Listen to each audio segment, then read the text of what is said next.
Alabanzas a Jesús. Les saludo a todos en el nombre del Señor esta mañana y una bienvenida a este precioso culto.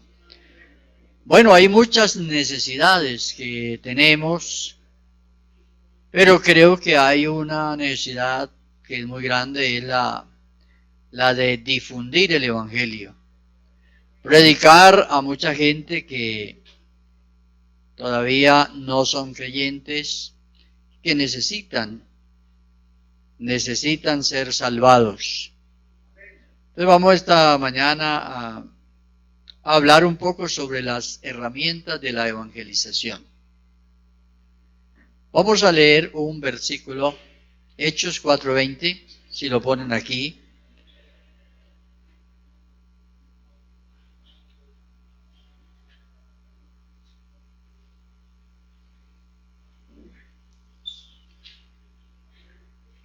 Todos vamos a recitarlo, todos juntos. ¿Cómo dice?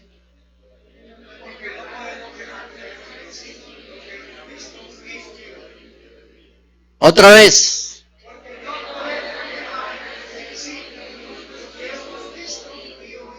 Amén. Gloria a Dios. Pueden sentarse.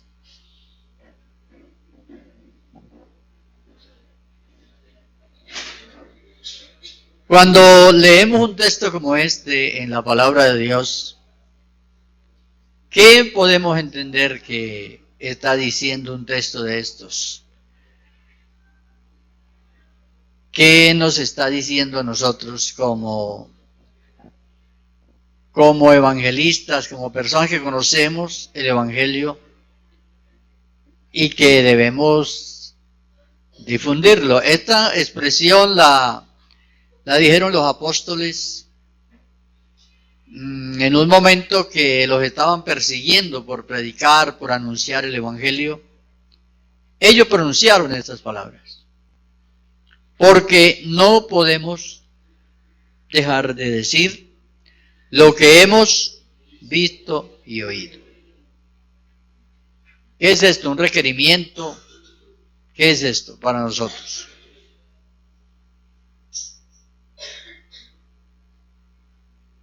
¿Cuál es las herramientas que debe tener una persona para poder ser un evangelista?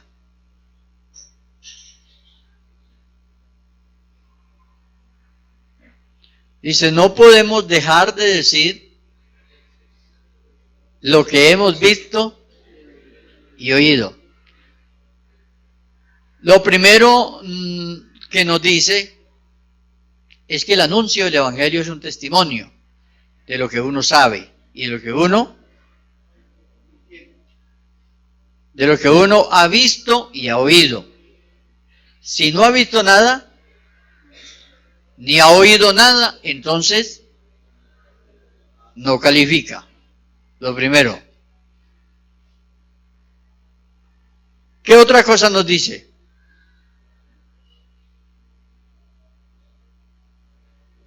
¿Qué es el ejercicio de algo que uno es testigo de eso? O sea, si uno no es testigo, necesariamente la salvación es algo que se experimenta, se vive. Por esa razón los ángeles no predican el Evangelio, porque no han vivido aquí, porque no saben cómo es esto. Entonces la gente que tiene que anunciar el Evangelio es la gente que vive acá y que experimenta la salvación. Es la gente que califica para ser evangelista. Entonces ellos dicen, no podemos dejar de decir lo que hemos visto y oído. Entonces, vamos a pensar, según este requerimiento de que debemos haber visto algo. ¿Qué ha visto usted? ¿Ha visto alguna vez la obra de Dios en alguien o en usted mismo? ¿Qué recuerda usted haber visto ahora? ¿Ha visto que Dios transformó a alguien alguna vez? ¿Ha oído algo era lo que motivaba a los apóstoles a no dejarse. O sea, entonces, otro aspecto importante en esto es que esto se constituye en una fuerza, ¿sí? O sea, es lo que se constituye en una fuerza que no, porque ellos ni siquiera mencionan en ese momento otra cosa, sino que ellos dicen, no podemos dejar de decir lo que hemos visto y oído, de lo que somos testigos. ¿Qué habían visto ellos? En ese momento, ¿qué habían visto?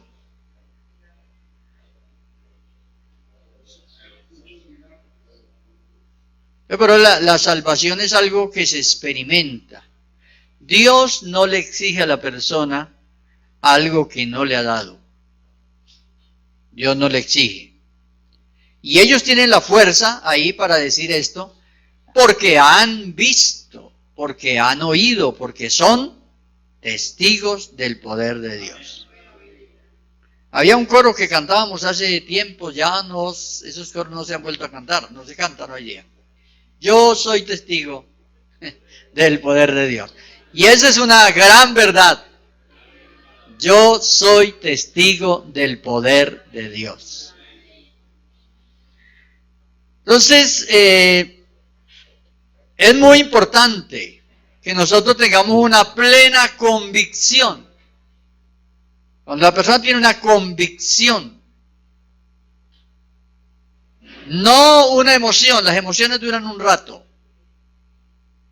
El entusiasmo también puede obedecer al ánimo nuestro. Inclusive a veces a la parte de según las emociones de uno puede obedecer. Pero la convicción que la persona tiene, eso está grabado en la persona. Ellos inclusive en este momento no estaban ni en culto, no, estaban siendo perseguidos. Y ellos tienen esa convicción. Entonces, con esa convicción es que se sirve a Dios. No podemos dejar de decir lo que hemos visto y oído. ¿Qué sabe usted sobre Dios? ¿Qué ha oído usted sobre Dios? Dígame una cosa importante que ha oído sobre Dios.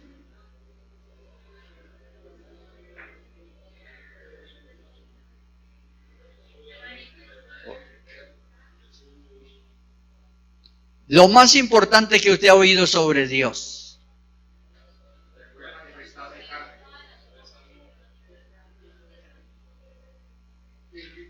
Lo más importante, ¿qué es lo más importante que podemos oír sobre Dios?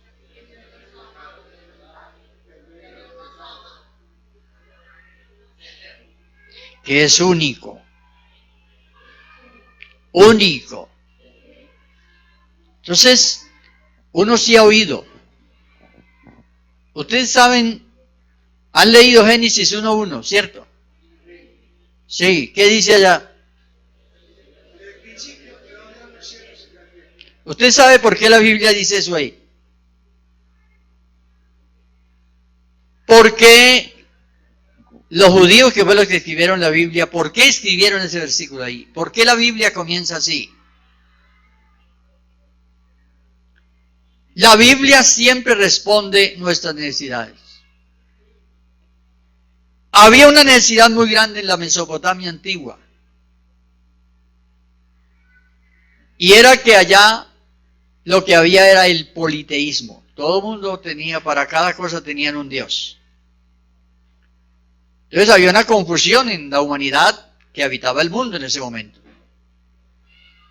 Cuando la Biblia comienza así, comienza con una declaración universal en la cual, con esa declaración se dice, en el principio creó Dios los cielos y la tierra. Está diciendo, solo hay un Dios. Solo hay un Dios. En ese tiempo había el politeísmo. El Dios del agua, el Dios del sol, el Dios de esto, bueno, el Dios de todo. porque creían pues que esto era el Dios, pero cuando se comienza a escribir la Biblia, de una vez está resolviendo todo el problema. Dios es único, solo hay un Dios. Es el creador de todo. En esos primeros versículos de la Biblia, primeros 5 versículos, hay varios principios.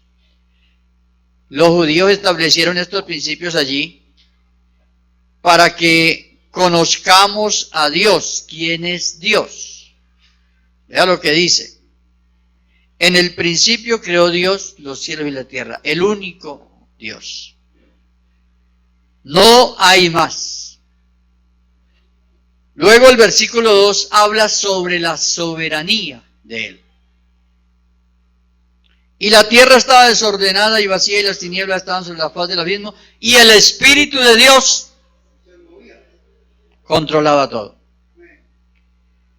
Dios es el Todopoderoso, es soberano y tiene el control de todo. Ahora en el versículo 3, todo sucede por la palabra de Dios. Y dijo Dios. Si Dios no dice, usted no estaba aquí ni yo tampoco.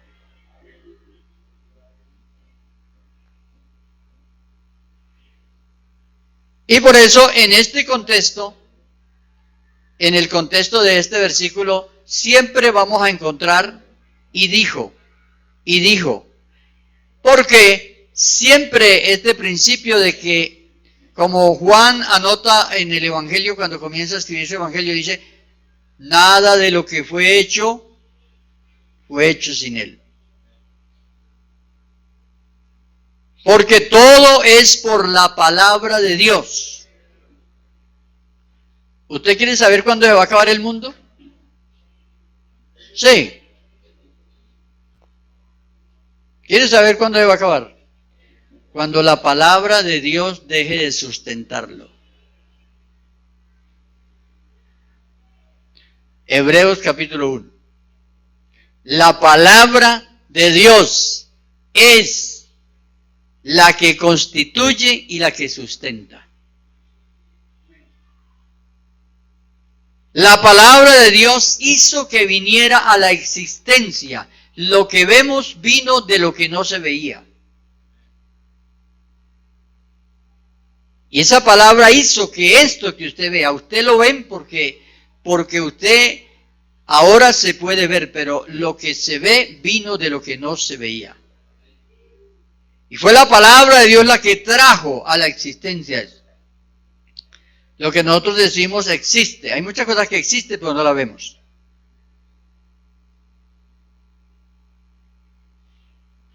Entonces, por eso, cuando Dios hace los milagros suceden en eso, que Él es el único que tiene poder para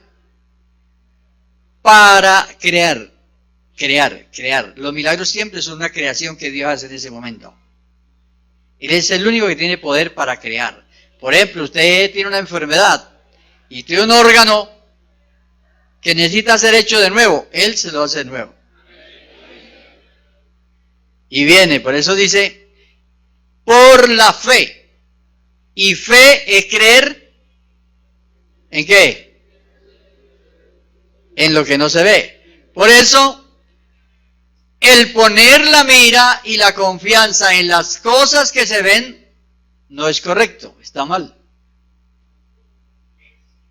Porque las cosas que hoy existen, un día desaparecerán. Porque existen porque la palabra de Dios las sustenta y hace que exista. Los científicos y todo el mundo habla de galaxias y de miles de mundos y de cosas. Todo lo que exista está sustentado y existe por la palabra de Dios. Dios retira su palabra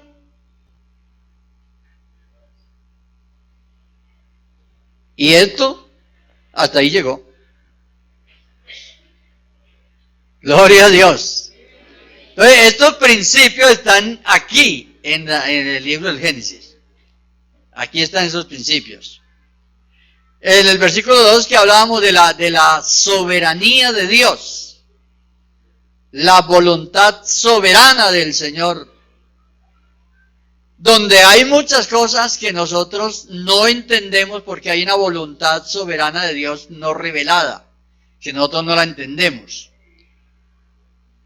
Por ejemplo, alguien me preguntaba de la congregación estos días, me hacía una pregunta sobre algunos acontecimientos de la Biblia, cosas que sucedieron a lo largo de la historia del pueblo de Israel, y él decía, ¿por qué, por ejemplo, sucedía esto de que el pueblo de Israel se defendía era con las armas? Y mataban gente y todo esto a los ejércitos contrarios. Y él decía, ¿por qué esto al parecer le agradaba a Dios? Eso está en la voluntad soberana de Dios no revelada a nosotros, en la cual, por ejemplo, nosotros tenemos un valor de la muerte física. Nosotros tenemos un valor que le damos a Él. Pero a Dios, a la muerte física le da otro valor. Entonces, todo sucede, todo está bajo el control de Dios. Dios puede estorbar cualquier cosa, porque Él la conoce. Él es omnisciente y omnipresente. Pero hay una voluntad revelada para nosotros que es la que comprendemos, a la que nosotros tenemos acceso. Esa voluntad fue plenamente revelada en Cristo Jesús, la palabra hecha carne, que habitó entre nosotros. Por eso dice, y vimos su gloria. Es bueno que nosotros comprendamos esto y todo para poder ser evangelizadores, porque entonces nos vamos a discutir con la gente sobre cosas que... Entonces ya usted sabe cuándo se va a acabar el mundo, ¿cierto? ¿Cuándo se va a acabar? ¿Cuándo se va a acabar?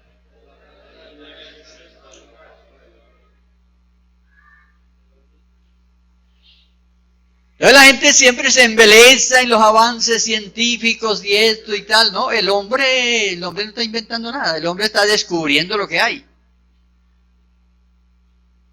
Lo que hay en el universo, lo que Dios dejó y todos estos 2000 años y los últimos 250 años. La ciencia ha aumentado, pero eso no debe ser un distractor para la gente.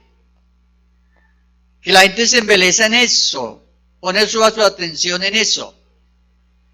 No, esa es la belleza de la creación. La belleza de la creación, que usted se pueda comunicar hoy y conocer lo que está pasando en todo lugar del mundo. Esa es la belleza de la creación, y Dios dejó todo, y Dios le ha dado la sabiduría al hombre para que él vaya descubriendo todo eso. Pero no ponga la confianza en eso, ni la atención en eso. Hay que ponerla en el Creador, porque todo eso está sustentado por la palabra de Dios. Y dijo Dios. Uno pasa por encima de estos versículos y uno no, ¿cierto? No sabe la profundidad, pero estos son principios. Cuando el judío que escribió esto, escribieron, ellos sabían ellos conocían a Dios. Conocían a Dios y conocían además el propósito de Dios. Esto no es una casualidad. La Biblia fue escrita después de la experiencia del Éxodo. O sea, la Biblia no fue escrita antes de que sucediera el Éxodo. Todo este Éxodo hasta que el pueblo llegó a la tierra prometida. Después de eso, se usaron los escritos que había hecho Moisés. Moisés había escrito. Moisés aprendió a escribir, no sabemos exactamente qué idioma. Los bibliólogos dicen el acádico antiguo, y allí él plasmó y escribió, y luego ya los otros escritores tomaron todos esos escritos y formaron los libros de la Biblia. Y entonces dijeron, hay que comenzar a escribir la Biblia. ¿Cómo empezamos a escribir? ¿Cómo comenzaría? No podía comenzar de otra manera. En el principio creó Dios. Solo hay un Dios que creó todo, todas las cosas. En el hebreo dice de arriba abajo, los cielos y la tierra, todo. Inmediatamente eso le tiene que dar a usted una seguridad que solo hay un Dios que es el creador de todas las cosas. Ya eso le saca a usted que por allí hay uno que tiene poder, ese también fue creado. Que por ahí hay un diablo que no deja pasar, ese también fue creado. Inmediatamente lee el versículo 2, y el Espíritu de Dios, no, Él tiene el control. Él tiene el control de todo. Y si usted está ahí con ese que tiene el control, por eso la Biblia está llena de textos que dice, el que habita al abrigo del Altísimo morará bajo la sombra de ¿quién? Era lo que ellos decían, del Omnipotente. Esa era la seguridad, la convicción que ellos tenían. Pero a veces el cristianismo es muy débil en la fe. Cualquiera cosa lo hace claudicar. Y algunos hasta dicen, no, yo más bien dejo de ser creyente. Pero Dios está ahí. Dios está ahí. A veces uno está en culto y usted ni cree que Dios está ahí al pie suyo. Pero Dios está ahí. Dios está aquí. Y Dios está aquí.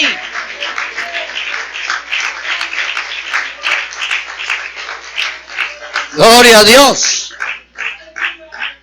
Entonces, estos principios, vea, y dijo Dios, sea la luz, y fue la luz.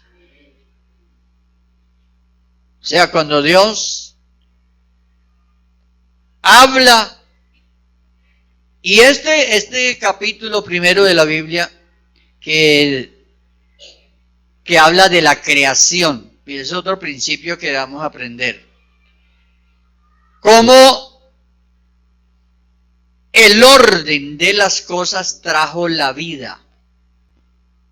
El orden que Dios hizo. En el orden que Dios fue haciendo las cosas, trajo la vida. Eso es lo mismo que Dios hace en nosotros cuando llegamos a Él, que estamos en el mundo, en el pecado. Él va poniendo las cosas en orden, va creando, hasta que trae la vida. Ese es el propósito. Hacernos vivir por el orden. Él va poniendo las cosas en orden. ¿Qué es lo que nosotros tenemos que permitir? Permitir que Dios trabaje en nosotros. Gloria a Dios. Versículo 4. Y vio Dios que la luz era buena. Mire, Dios no solamente crea, no solamente que es el soberano y sustentador de todas las cosas, que con su palabra, Él con su palabra es que sostiene todo.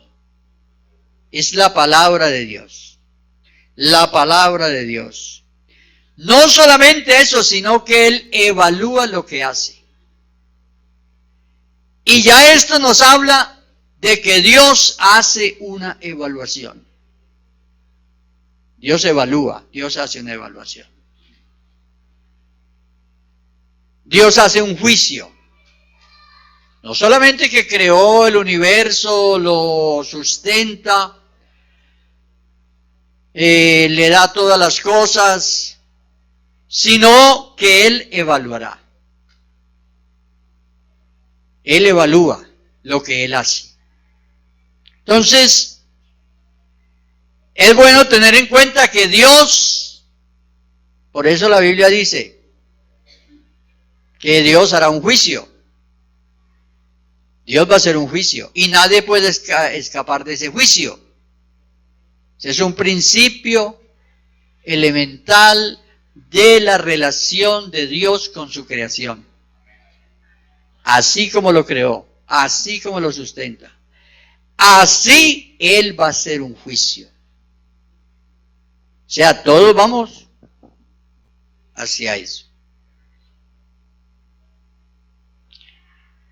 Ese juicio se puede, Dios organizó de que se pudiera hacer, juzgar, hay que juzgar el pecado de la gente, hay que juzgar la maldad. Dios lo tiene que evaluar y juzgar. Si uno, Él ha propuesto que la justicia de Dios Él la reveló en Cristo Jesús, para que el pecado de los hombres sea perdonado. Si la persona viene a Jesús, es perdonado. Es perdonado. Pero si la persona no viene a Jesús, no se arrepiente, no se convierte, entonces le toca que ir al juicio final. Los que vengan a Cristo y se arrepientan, no, dice el Evangelio de Juan, dice que han pasado de muerte a vida. Dice que ya no irán a juicio. Entonces, la persona, hay dos opciones en esto del juicio. O arreglar cuentas ahora con Dios, ser justificados, o la otra opción es esperar el juicio final. Pero en el juicio final no hay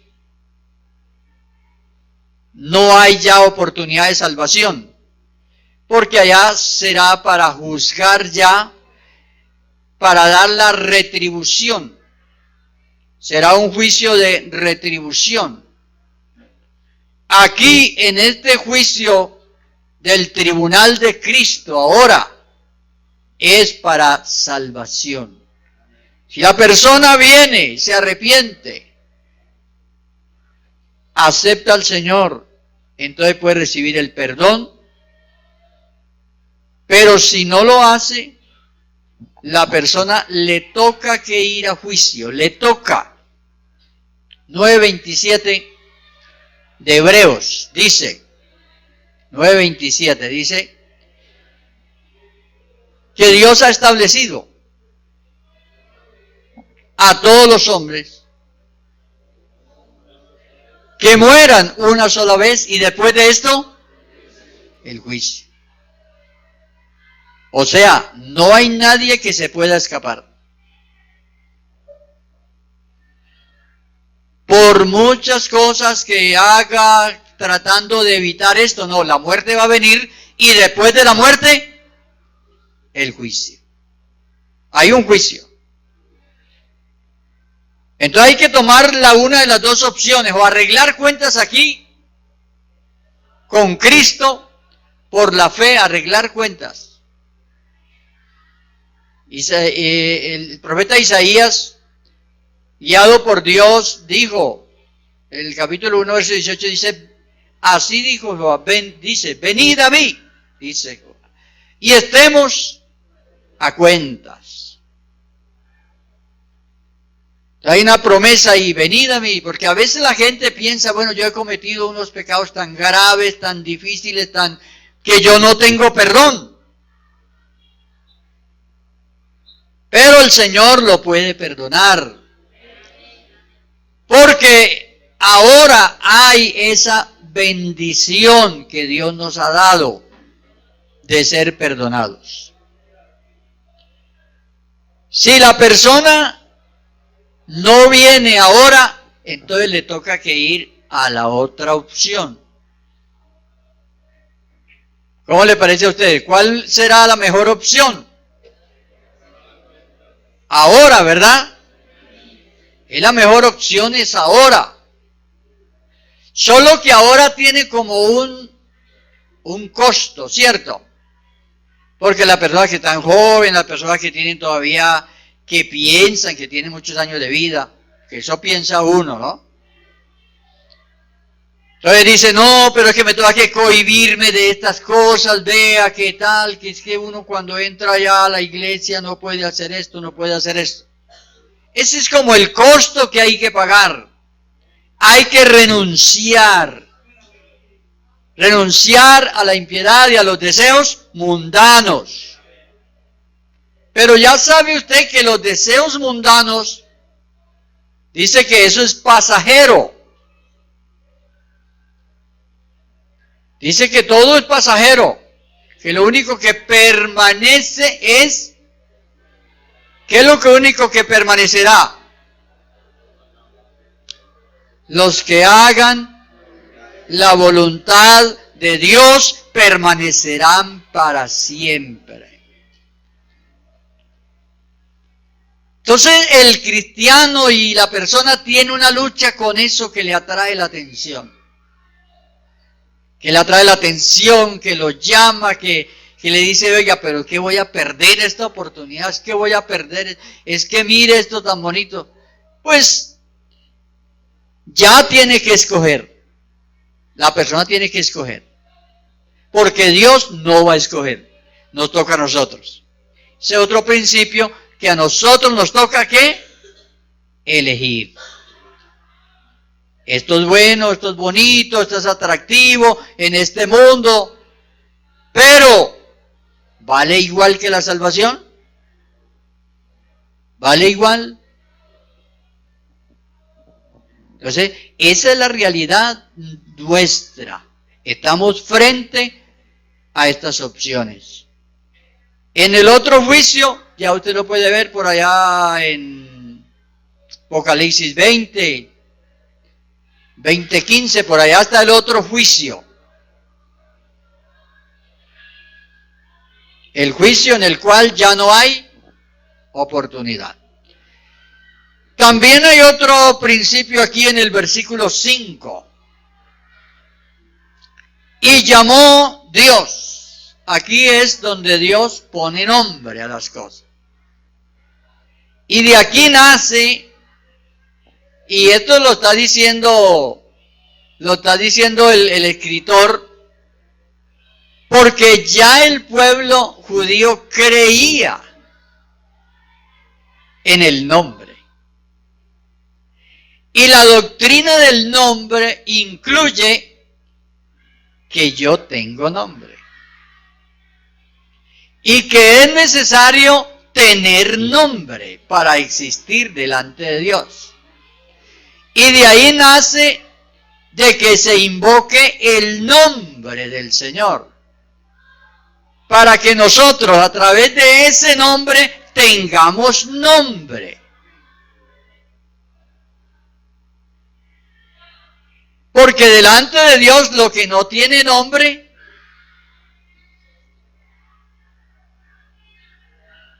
entonces la doctrina del nombre tiene como propósito que nosotros tengamos nombre. Salmo primero, hay un versículo interesante donde dice que Jehová conoce el camino de los ¿qué? Jehová conoce el camino de los justos. Es bueno, y le he referido esta mañana estos principios para que nosotros tengamos como unas herramientas para la evangelización y que están basadas en la Biblia, no son teorías. Y vamos a referir otras, todavía tenemos tiempo, Por ejemplo, les voy a citar 3 épocas en las que se habló de que Dios es uno y por qué se habló de que Dios es uno. La Biblia no fue escrita para controvertir la Trinidad, porque la Trinidad no existe. O sea, ni siquiera para eso. No podemos decir, bueno, es que vamos a contradecir la Trinidad, es que Trinidad no existe. La Biblia es una declaración. El problema estaba en el hombre. La gente de Mesopotamia le había dado valores a eso, porque no tenía la revelación de Dios. Entonces ellos, al no conocer a Dios, dijeron, vamos a poner que el Dios del monte. Porque ellos no veían sino el monte. Y además no sabían quién lo había creado. Entonces dijeron, no, vamos a ver el Dios del monte, el Dios del río, el Dios del agua, el Dios de esto. Pero cuando viene la declaración, hay un solo Dios que creó todas las cosas y es el que merece la adoración. Esa es la revelación que recibió Abraham, los descendientes de Abraham recibieron esta revelación, y esa es la revelación que tiene la iglesia, que solo hay un Dios que creó todas las cosas y que nosotros, es que los ídolos, dice, los ídolos no existen, los ídolos son inventos, son imaginaciones. Lo que Dios advirtió a la gente y les dijo, no te harás imagen, o sea, no te imaginarás cosas. La gente hizo estatuas y cosas y todo, figuras, pero siempre que hacían una figura de una persona. ¿Por qué hacían una figura de una persona? Porque lo que la gente conoce son las personas. Entre tanto que la Biblia de Dios dice, Dios es espíritu. Ubíquelo a ver pues dónde está. Ubíquelo en un lugar. Ubíquelo pues en un lugar. Si Dios es espíritu, lo llena todo. Todo, es lo que está diciendo. Dios es espíritu. Por eso cuando viene el requerimiento de que los que se le adoran a Él, los que le adoran a Él, lo tienen que hacer en espíritu. Porque Dios es espíritu. Entonces, mis emociones no me alcanzan para relacionarme con Dios.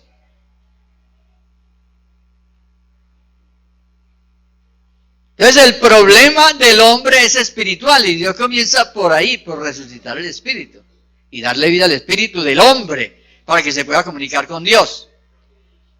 El espíritu es el que murió a causa del pecado, el espíritu. El cuerpo no hace sino obedecerle al espíritu. El que toma con una mano para robar, la mano robó porque recibió la orden. ¿De dónde recibió la orden?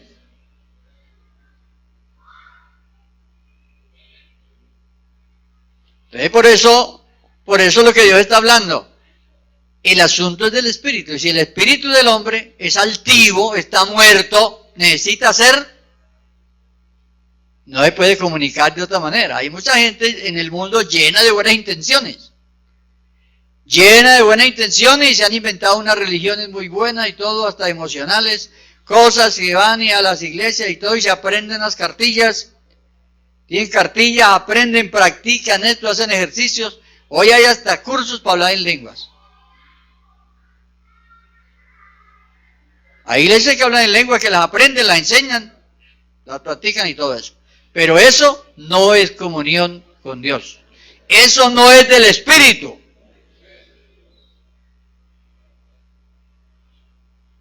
Entonces, los que le adoran en espíritu. Entonces, de una vez está hablando espíritu. El espíritu altivo tiene que bajarse. ¿Dónde está la altivez? ¿Dónde está la incredulidad? ¿Dónde está la impiedad? Están en el espíritu del hombre. De una vez le digo, los que no han podido creer el evangelio es por eso. Los que no han podido creer el evangelio es por eso. Los que no han podido creer el evangelio todavía es porque están allá, en ese pedestal alto de indiferencia, de altivez. A mí sí me gusta ese evangelio, dice la gente. A mí me gusta ese evangelio. Ese evangelio es bueno. Y a mí hasta me gusta ir. Pero él mantiene allá en el arriba. Aquí hay que descender. Hay que descender de esa posición que nosotros los seres humanos nos inventamos una posición allá donde estamos. No, Dios me tiene que salvar así. Dios me tiene que oír así. Otro día hablaba con un hombre y me dijo, no, Dios nos hizo así.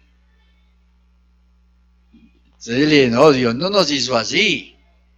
La Biblia dice, 7:28 de Eclesiastés dice, Dios hizo al hombre recto, pero ellos buscaron muchas perversiones.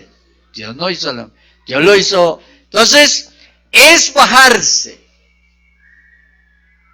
Por eso el argumento que hay en la Biblia sobre devolverse como un niño. El argumento de volverse como un niño nos está hablando es precisamente de eso. De tener esa capacidad de ser enseñados. De dejarse enseñar. Hay cristianos, hasta cristianos bautizados y todo, con un conflicto tremendo en su vida espiritual y todo, por eso.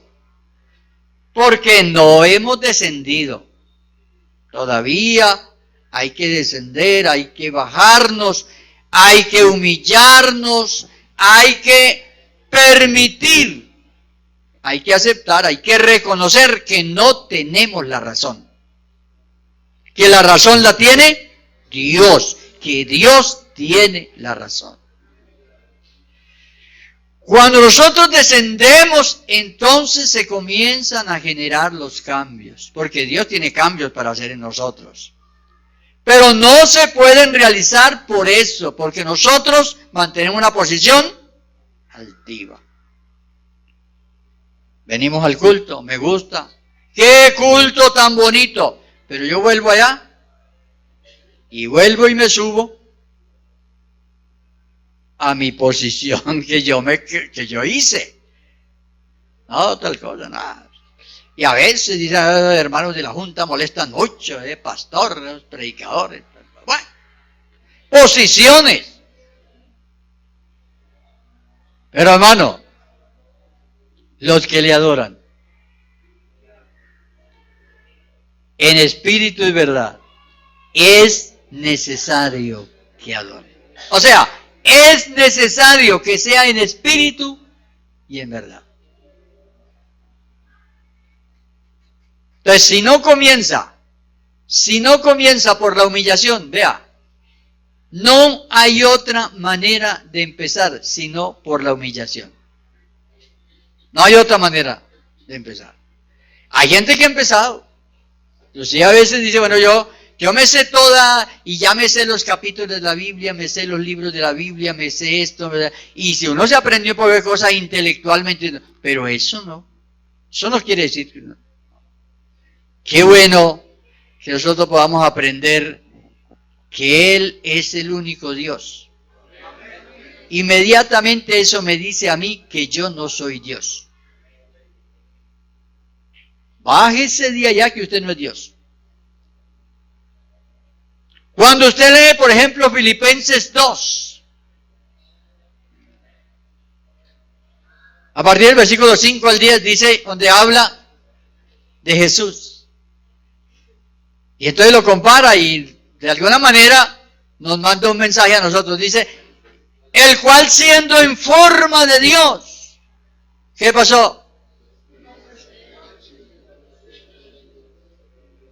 Oiga, él que era la forma de Dios, en forma de Dios, no estimó ser igual a Dios. Pero nosotros, vea hermano, algo tan sencillo. Cuando usted deja de orar a Dios, no más usted deja de orar. Voy a ir a culto si me queda tiempo. De una vez usted está mandando un mensaje que usted también es Dios. Y que usted no necesita mucho. Yo pero les he dicho, el único que no ora es Dios. Porque no necesita orar. El único que no ora es Dios. Porque no tiene a quien orar.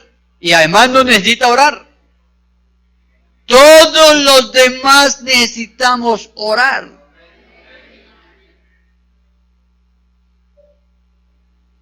Son los principios.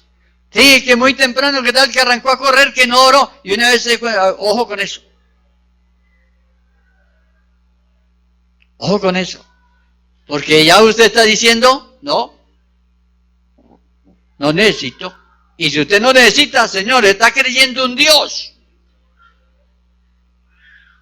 Ese es el problema del hombre. Siendo hombre, se creyó Dios. ¿Cuál fue la solución? Que hubo un hombre, oiga, que aún en forma de Dios, no estimó ser igual a Dios y se humilló. Oiga, gloria a Dios por ese hombre. Gloria a Dios por ese hombre. Porque ese hombre es el que nos señaló el camino. Camino del ejemplo. Entonces, hermanos, hay muchos principios que nosotros debemos aprender. Por ejemplo, el nada de lo espiritual es posible sin la gracia de Dios. Nada de lo espiritual. Nada. Nada de lo espiritual. Eso es un principio que uno debe tener. Si usted interioriza eso en su vida, eso lo va haciendo, porque es que el perfil del servidor de Dios. Porque a veces nosotros no llenamos los requisitos ante Dios, porque no llenamos el perfil que Dios exige. Todo es por gracia. O sea, tenemos que renunciar, pero renunciar definitivamente a nosotros recibir gloria por lo que hacemos. O sea, usted tiene que tener una renuncia, yo tengo que tener una renuncia a recibir gloria por lo que yo hago para Dios. Usted no puede recibir gloria por eso. Porque eso lo inhabilita. Porque aquí nada de lo espiritual es sin la gracia de Dios. Todo es por su gracia, por su gracia, por su gracia. Usted vino hoy aquí a culto por la gracia. Por la gracia de Dios que lo ha sustentado a usted, que lo ha sustentado. Esa gracia, no porque usted es bueno.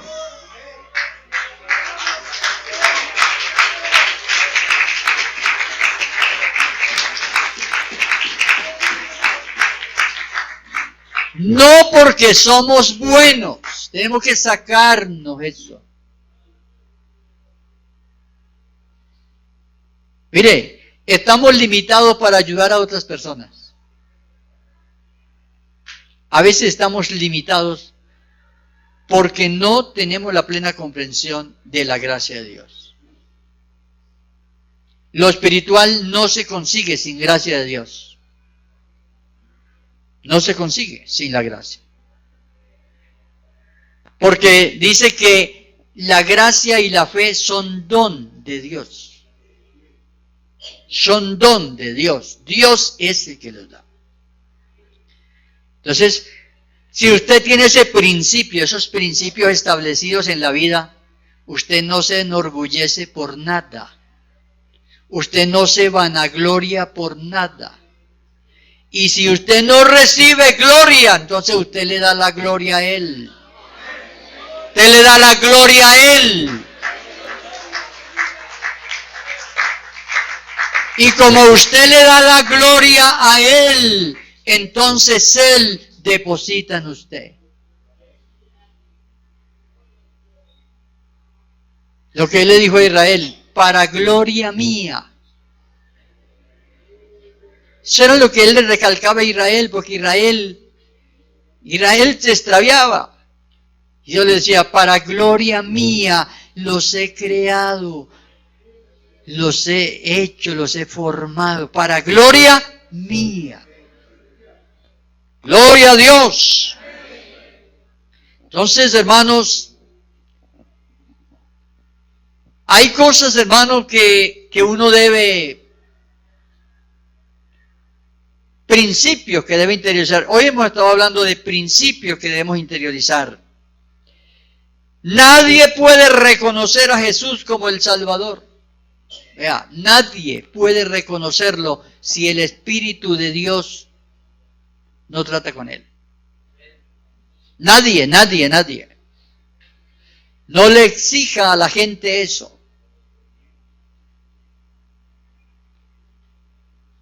Eso lo dice Primera de Corintios capítulo 12, verso 3. Nadie puede llamar a Jesús Señor. ¿Cuál es la obra del Espíritu de Dios? Todas estas cositas debemos comprenderlas bien. La obra del Espíritu de Dios. ¿Por qué Dios se manifestó en carne y se manifestó en espíritu? Son las dos grandes manifestaciones de Dios para realizar la redención y salvación de los hombres. La muerte para la propiciación. Prope quiere decir acercar. Propiciación para proporcionar el acercamiento, para que usted y yo nos podamos acercar. Él murió, es la propiciación. Para eso Cristo murió. ¿Para qué viene el Espíritu de Dios? Para convencer a la persona para que llame a Jesús Señor, lo reconozca y pueda ser salvo. Esa es la obra del Espíritu de Dios. Ahora, la obra del Espíritu de Dios, no hay una cartilla que diga cómo es. Es como Él quiere actuar. Al uno trata de una forma, con el otro trata de otra. El Espíritu de Dios son lo que dice Corintios, ahí en capítulo 12. Están los dones, los ministerios, y están también todo lo que el Espíritu de Dios hace. Que a este lo sanó. Por eso un predicador no puede decir, no, es que la sanidad no sirve. Sí sirve. ¿Cuántas personas llegaron al Evangelio porque Dios los sanó? ¿Qué le va a hablar en lengua no sirve para salvación? ¿Quién le dijo que no sirve? Si algunos comenzaron hablando en lenguas. Yo conocí a una señora que no le gustaba el Evangelio. Vea, no le gustaba. Y dijo, no, a mi casa. Y un día los hijos de ella pidieron un culto allá. Y nos fuimos a hacer el culto. Bueno, yo todavía no a hacer el culto porque iba a acompañar, era un muchacho, yo estaba muy jovencito. Pero me recuerdo, esa señora que no creía y que se metió detrás de la puerta, por allá, y que no quería dar la cara, el Espíritu de Dios la tomó allá.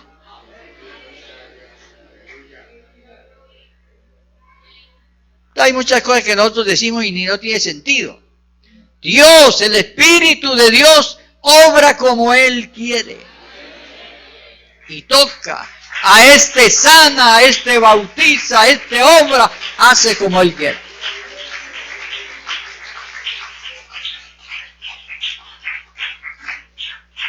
Entonces, por eso usted va a hacer un culto, va a hacer una refamba. Usted no lleve su mente limitada.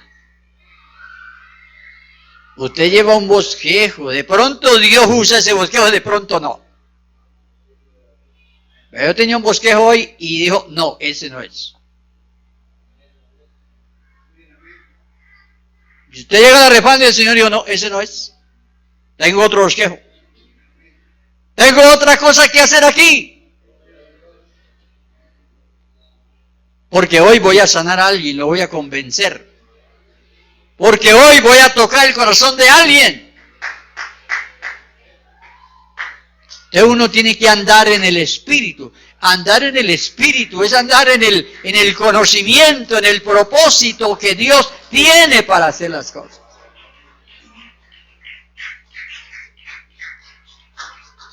Dios no nos tiene que pedir permiso a nosotros para hacer lo que tiene que hacer. Nosotros tratamos y a veces ponemos hasta reglamentos y cosas, pero a Él no le podemos poner. Porque Él es Dios y Él es el dueño. Y además, desde antes de comenzar con esto, Él dijo, edificaré. Edificaré. ¿Cómo dijo? Edificaré mi iglesia. No limitémonos a testificar lo que hemos visto y oído. No podemos dejar de decir lo que hemos visto y oído. Si usted no ha visto nada, Señor, no diga nada. No diga nada que no tiene la culpa, usted no ha visto nada. Si usted no ha oído nada, no diga nada, que usted no tiene la culpa. No ha oído nada. Pero si usted ha oído y ha visto, ¿qué pasa?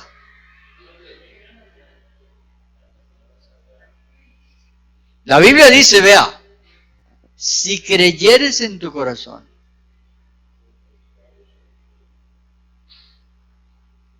si creyeres en tu corazón y confesares con tu boca, ese será salvo. Quiere decir que usted está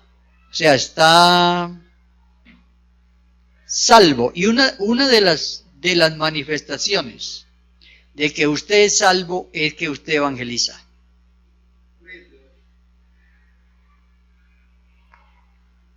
O sea, si uno no evangeliza es un indicador, puede ser un indicador de que usted dice, si creyeres en tu corazón y confesares con tu boca que Jesús es el Señor, serás. Ese serás es muy amplio. ¿Se siente salvo usted hoy? ¿Usted cree que es salvo? ¿Cree que es salvo? ¿Que está salvo? ¿Por qué? ¿Qué ha visto? ¿Qué ha oído usted? Mire, la única razón para que usted no evangelice es que usted no haya visto nada. Y no haya oído nada. Ahí sí, usted no tiene ese compromiso. ¿Quiénes han visto? Levanten la mano los que han visto. ¿Qué ha visto usted?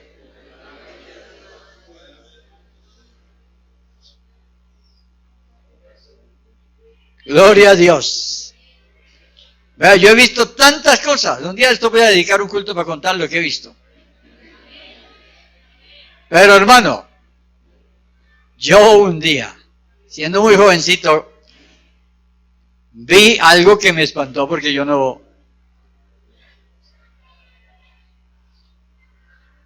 vi una sanidad, una persona que se levantó en ese momento.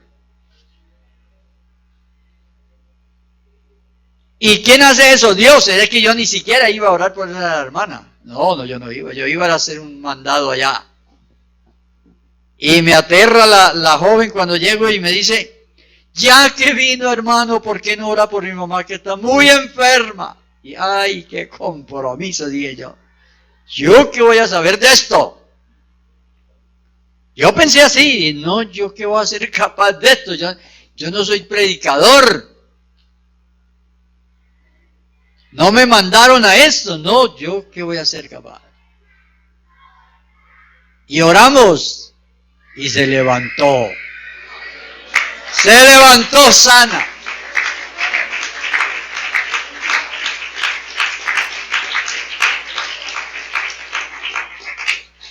Alabanzas a Jesús. Así que hay cosas que uno no olvida jamás. No olvida jamás. Y ustedes tienen cosas que Dios ha hecho con ustedes que ustedes han visto. Hermanos, la iglesia de Castilla necesita concientizarse sobre la necesidad de hablar, de contar. Mire, nadie se va a poner bravo porque uno le diga, mire, vea, el Señor me salvó a mí. Señora, regáleme un minuto que le va a contar, mire, el Señor me salvó a mí. Yo era así, de esta manera. El Señor hizo un milagro en mí. Bueno, la señora, cuando más lo mira de arriba abajo, dirá, sí, ¿por qué me cuenta eso a mí? Pero esa señora, ese señor se lleva esa noticia. No podemos dejar de decir lo que hemos visto y oído.